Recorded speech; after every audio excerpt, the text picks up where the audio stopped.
जीवन में दुख आ रहा है, कठिनाई आ रही है, परेशानी आ रही है, समस्याएं बढ़ रही, तकलीफ में हो, जानते हो क्यों?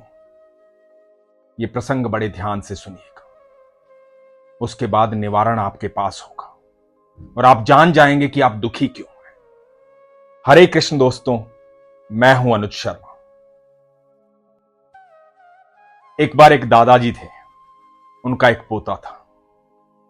दादाजी अपने पोते को बहुत सारी कहानियां सुनाते थे, उसके साथ खेलते थे, बहुत सारी बातें करते थे। पोता अभी 6-7 साल का था। बहुत सारी बातें वो स्कूल से भी सीख करके आता था। तो एक दिन दादाजी से उसने पूछा कि दादाजी, मुझे ये बताइए कि कामयाब कैसे हुआ जाता है, कामयाबी कैसे मिलती है? तो दादाजी जो है हमेशा उसे कहानियां सुनाते थे, कहानियां सुना करके उसके सवालों का जवाब देते थे। आज दादाजी ने उसे कहा कि चलो बेटा, नर्सरी चलते हैं। अब दादा और पोता दोनों नर्सरी गए। नर्सरी जाकर के एक जैसे 2 पौधे खरीदे। दोनों पौधे लेकर के घर आए और एक पौधे को घर के आंगन में लगा दिया और एक पौधे को घर के बाहर थोड़ा सा दूर। तो दादाजी ने पोते से पूछा कि अब यह बताओ कि हम दोनों पौधे एक जैसे लेकर आए हैं, एक हमने घर के अंदर लगा दिया है, एक घर से थोड़ा सा दूर लगा दिया है, बाहर लगा दिया है, तो दोनों पौधों में फर्क क्या है, क्या होगा इनका भविष्य? तो पोते ने कहा कि दादाजी, जो पौधा हमने अपने घर में लगाया है वो पौधा तो आपकी देखरेख में पले बढ़ेगा, सुरक्षित रहेगा, स्वस्थ रहेगा, पूरी ऊर्जा उसको मिलेगी, धूप मिलेगी, पानी मिलेगा, वो सुरक्षित रहेगा। लेकिन जो पौधा घर से बाहर लगाया है, थोड़ा दूर लगाया है, उसका तो कोई भरोसा नहीं। वो पल पाएगा कि नहीं, बढ़ पाएगा कि नहीं, वो बड़ा होगा कि नहीं, पेड़ बनेगा कि नहीं, उसका कोई भरोसा नहीं, क्योंकि उसकी देखरेख करने वाला कोई नहीं। तो दादाजी ने कहा कि ठीक है बेटा, इस बात को बस याद रखना। समय बीतने लगा। पोता 7 साल से 17 साल का हो गया। जब 17 साल का हो गया तो दादाजी के पास आया। पिछले 10 साल से हॉस्टल में पढ़ाई कर रहा था, अब 17 साल का हो गया है, बड़ा हो गया है। दादाजी के पास आया। दादाजी फिर से कहानी सुना रहे थे। दादाजी को उसने कहा कि दादाजी, आपने कहा था मुझे एक बात याद रखना, उस पौधे के बारे में जो हम साथ लेकर आए थे, और मैंने आपसे पूछा था कि कामयाबी पाने का तरीका क्या है, कामयाबी कैसे मिलती है? तो दादाजी ने कहा, हां बेटा, मुझे याद है। आओ चलो पहले उस पौधे को देखते हैं जो हमने घर में लगाया था। अब वो घर के पीछे की साइड गए, बैकयार्ड में। पीछे जाकर के देखा, वो पौधा जो 10 साल पहले लगाया था बड़ा हो गया है। हरी हरी पत्तियां हैं उस पर। जितना कद इस पोते का बड़ा था, इस पोते से भी बड़ा हो गया है। तो पोते ने कहा, दादाजी ये तो बड़ा हरा भरा हो गया है, मुझसे भी बड़ा हो गया है, ये तो बड़ी खुशी की बात है। तो दादाजी ने कहा कि बेटा, एक पौधा और लगाया था हमने। तो पोते ने कहा, हां दादाजी, वो घर से थोड़ा सा दूर लगाया था। तो दादाजी ने कहा कि आओ चलकर उसे भी देखते हैं। और दादा और पोता गए उस पौधे को देखने। उस पौधे की जगह एक विशाल पेड़ था,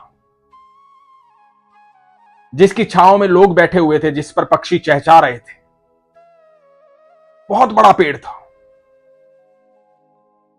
पेड़ लहला रहा था, हरी भरी पत्तियां थी। दादाजी ने कहा कि यह वही पौधा है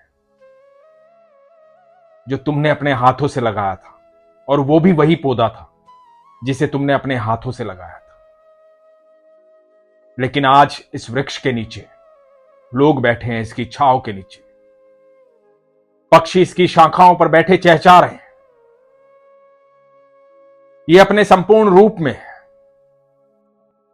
इसकी शाखाएं बढ़ रही हैं, मजबूत तना है इसका। देखो कितना भारी वृक्ष है, कितना बड़ा वृक्ष। तो पोते ने कहा, हां दादाजी। तो दादाजी ने कहा कि यह कामयाबी है। और यह कामयाबी मिली कैसे? जब यह पौधा खुद लड़ा, तेज हवाओं से, आंधियों से, तूफानों से, बिना जल के मिट्टी में अपनी पकड़ बनाई ताकि इसको कोई गिरा ना दे।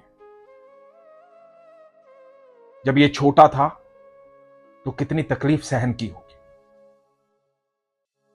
कोई जानवर आकर के इसके पत्ते खा जाता होगा, कोई आकर के इसके पत्ते तोड़ देता होगा। कभी जल मिला, कभी नहीं मिला। पूरा साल वर्षा का इंतजार किया, अपनी पकड़ मजबूत रखी, आंधी तूफान में खड़ा रहा, कठिनाइयों का सामना किया। आज इसलिए वृक्ष बन गया, ऐसा वृक्ष जो दूसरों को छांव दे रहा है। और वो पौधा जो हमारे बैकयार्ड में, उसको बड़े लाड प्यार से रखा गया। समय समय पर उसकी कटिंग हुई, खाद दी गई, पानी दिया गया, धूप उसे मिलती थी, उसको देख रेख में रखा गया, सुरक्षा में रखा गया।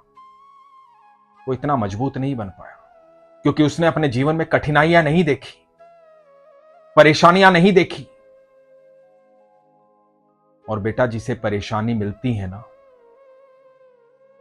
वही हर चीज में सक्षम हो पाता है। क्योंकि परेशानी उसी को मिलती है जिसे कामयाब होना होता है।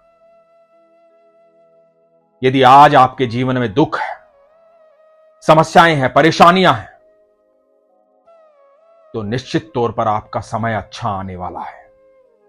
निश्चित तौर पर आप कामयाबी के रास्ते पर हैं। निश्चित तौर पर आपके जीवन में भरपूर सुख आएगा। आप इतने मजबूत बन जाएंगे, इतने सक्षम हो जाएंगे, ताकि दूसरों के दुख और समस्या को दूर कर पाएं। फिर आपके परिवार में, आपके दोस्तों में, रिश्तेदारों में कोई भी दुखी नहीं रहेगा, क्योंकि आप इतने सक्षम हो जाएंगे। यदि आपके पास तकलीफ है, दुख है, तो जान लो ईश्वर ने आपको कामयाब होने के लिए चुना है। ईश्वर चाहते हैं कि आप कामयाबी पाएं। ईश्वर चाहते हैं कि आप सुखी रहें, खुश रहें। अर्जुन ने अपने पूरे जीवन काल में कभी सुख नहीं देखा था। जंगलों में भटकता रहा था अर्जुन। और दुर्योधन ने अपने पूरे जीवन काल में सुख देखा था। महलों में पला बढ़ा था दुर्योधन। लेकिन जब महाभारत हुई तो कौन जीता? क्योंकि अर्जुन हर समस्या को झेलने की क्षमता रखता था, हर दुख का सामना करने की क्षमता रखता था, हृदय से मजबूत था, ईश्वर पर संपूर्ण विश्वास था, संपूर्ण समर्पण था। जब आप कठिनाइयों में आते हैं, दुख में आते हैं, तकलीफ में आते हैं, तो आप ईश्वर के सामने समर्पित हो जाते हैं, क्योंकि दुख कभी अकेला नहीं आता है। दुख जब भी आता है, ईश्वर को साथ लेकर आता है। उस समय सिर्फ एक बात का ध्यान रहे, क्योंकि दुख और ईश्वर एक साथ आते हैं। यदि आप दुख को ज्यादा देखेंगे, दुख को ज्यादा महसूस करेंगे, तो आप दुखी हो जाएंगे। और यदि आप ईश्वर को ज्यादा देखेंगे, ईश्वर को ज्यादा महसूस करेंगे, उन पर विश्वास रखेंगे, उनको समर्पण देंगे, तो दुख आपसे कोसों दूर चला जाएगा, लौटकर कभी नहीं आएगा।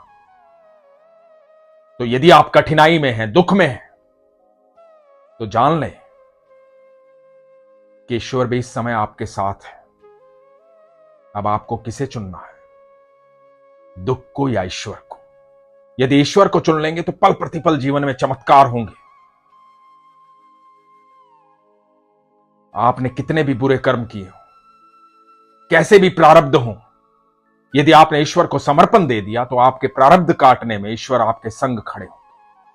लेकिन इसके लिए प्रगाढ़ विश्वास की आवश्यकता है। इसीलिए हमेशा कहता हूं, अपने विश्वास को मजबूत रखिए, अपना ख्याल रखिए। हरे कृष्ण।